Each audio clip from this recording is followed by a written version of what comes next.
বুধবার প্রগতি স্কুল থেকে বিশাল মিছিল করে মনোনয়নপত্র জমা দেওয়ার উদ্দেশ্যে রবীন্দ্র ভবনের সামনে রওনা দেন রামনগর উপনির্বাচনে বিজেপি প্রার্থী মেয়র দীপক মজুমদার।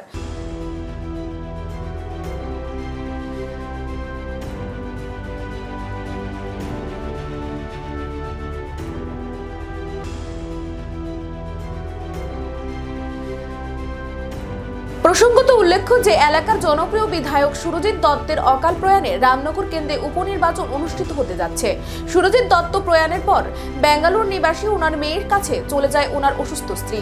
দীপক মজুমদার রামনগর কেন্দ্রে প্রার্থী হওয়ায় এবং শুধুমাত্র মনোনয়ন প্রক্রিয়ায় উপস্থিত থাকার জন্য বেঙ্গালুরু থেকে ছুটে আসে সুরজিৎ দত্তের স্ত্রী প্রতিমা দেবী। রামনগরবাসীর কাছে মেয়র দীপক মজুমদারের হয়ে ভোট চাইলেন প্রতিমা দেবী। মনোনয়নপত্র জমা দেওয়ার দিন পৌর নিগমের মেয়র জানান, রামনগরবাসীদের জন্য তিনি সর্বদা কাজ করে যাবেন।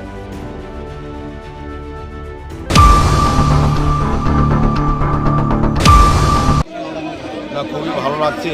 প্রচুর সংখ্যক আমাদের সমর্থক কার্যকর্তা নেতৃত্বরা রামনগরে জড়ো হয়েছে।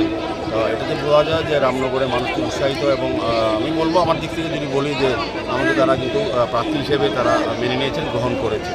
তো আমাদের ভারতীয় জনতা পার্টি এটাই সিস্টেম, যাকে প্রার্থী করা হয় তারা কিন্তু কার্যকর্তারা সম্মান জানান, তাকে গ্রহণ করে।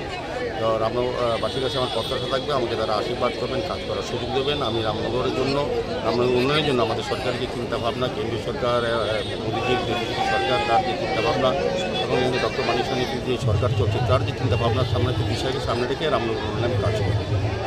প্রয়াত বিধায়ক সুরজিৎ দত্ত স্ত্রীও উপস্থিত আছেন, কি বলবেন এই ব্যাপারটা, একটা আশীর্বাদ স্বরূপ? ওনার সঙ্গে আমার কালকার কথা হয়েছে, উনি এখন ঢুকবেন মাঠে। ওনার শারীরিক অবস্থা এত ভালো না, তবে তিনি আশীর্বাদ করার জন্য এই সবার সঙ্গে সবাইকে শুভেচ্ছা জানানোর জন্য উনি কিছুক্ষণের মধ্যে আমাদের সঙ্গে থাকবেন।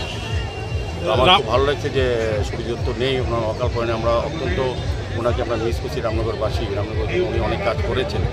ওনার সহধর্মী নিয়ে আমাদেরকে আশীর্বাদ করে এসেছেন, মানে ওনার পরিবার পক্ষ থেকেও আমাদের প্রতি সমর্থন হচ্ছে, প্রার্থীর প্রতি। রামনগরবাসীর জন্য কি বার্তা থাকবে? বার্তা থাকবে আমাকে কাজ করার সুযোগ দেন, আমাকে আশীর্বাদ করার জন্য। আমি রামনগরবাসীর জন্য রামনগর উন্নয়নের সার্বিক উন্নয়নে আমি চেষ্টা করবো। বিধায়ক ছিলেন জনপ্রিয় বিধায়ক সুরজিৎ দত্ত।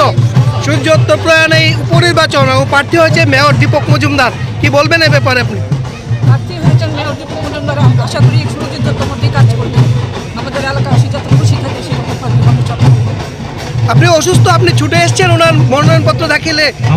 হ্যাঁ, আমি অসুস্থ, খুবই অসুস্থ। আমি কালকে এসেছি বেঙ্গালুরু থেকে চিকিৎসা করিয়ে, তবু আমার তো আসতে হবে, আমার তো একটা প্রাণের জায়গা।